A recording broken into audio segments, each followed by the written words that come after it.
I just had the best date ever and texted my best friend, I'm going to marry this guy. Then realized I accidentally sent it to him. This happened like 10 minutes ago, and I'm not exaggerating when I say I am dying. Seriously, Holy Ghost, just take me now. This is the kind of cringe that only exists in poorly written rom-coms where everything feels so far removed from reality. Yet here I am, living that nightmare. Why me? Let me take you back to 10 painfully long minutes ago.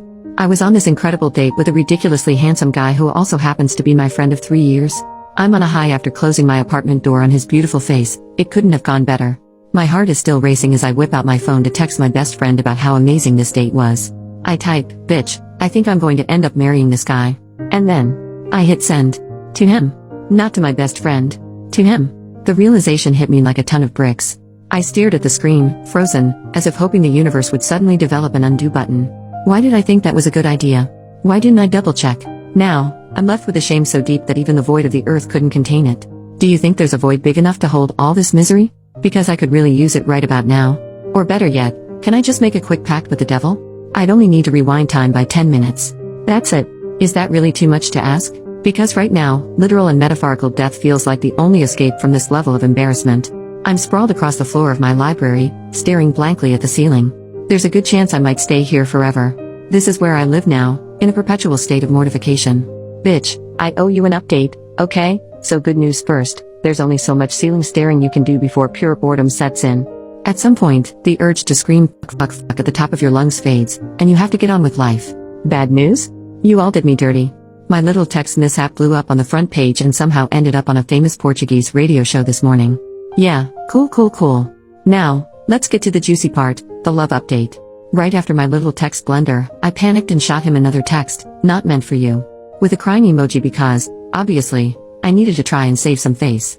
And, this sweet man responded right away. I don't read text not meant for me with a winking face.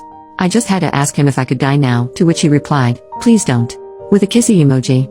I mean, could he be more perfect? This morning, he even messaged me about some travel plans we have coming up. Bless this handsome man. Turns out, the gods may be cruel, but at least they're not that cruel. Oh, and for the record, my original post was a little hyperbolic, like that text, go figure. I actually slept well last night and even managed to laugh at the absurdity of it all.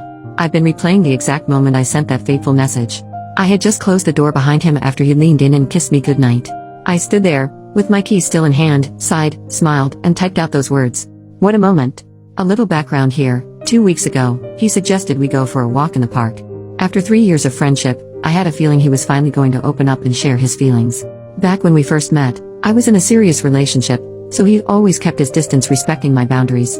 But now I was single. We sat down at the park, and he looked at me and said he had feelings for me. 3-year-long feelings. And then, under the clear night sky with about 35 stars, yes, we counted, he kissed me. Last night, I guess it was my turn to be vulnerable, even if it happened accidentally.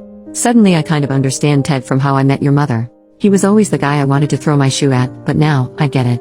Oh, and just to clarify, when I said I was in the library, I didn't mean some Jane Austen-esque space. I'm a New Yorker. Space is a luxury I don't exactly have. Growing up as a child refugee in deep poverty, my dream was to one day own enough books to fill a dedicated spot in my home.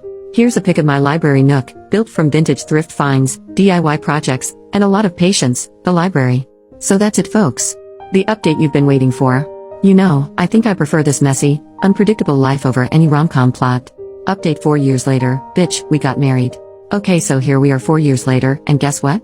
I did end up marrying that gorgeous specimen of a man. Yep, the same guy I accidentally texted, declaring my intention to marry him seconds after our first date. I still remember fumbling with my keys at the door, trying to text my best friend while locking up, only to end up sprawled across my library floor, wishing it would swallow me whole. And now, I'm his wife. Life, what even are you? I thought I'd give you all an update since, in a way, you were with me through the chaos. Your hilarious comments and shared cringe stories helped me pull myself together that night and not succumb to ultimate embarrassment.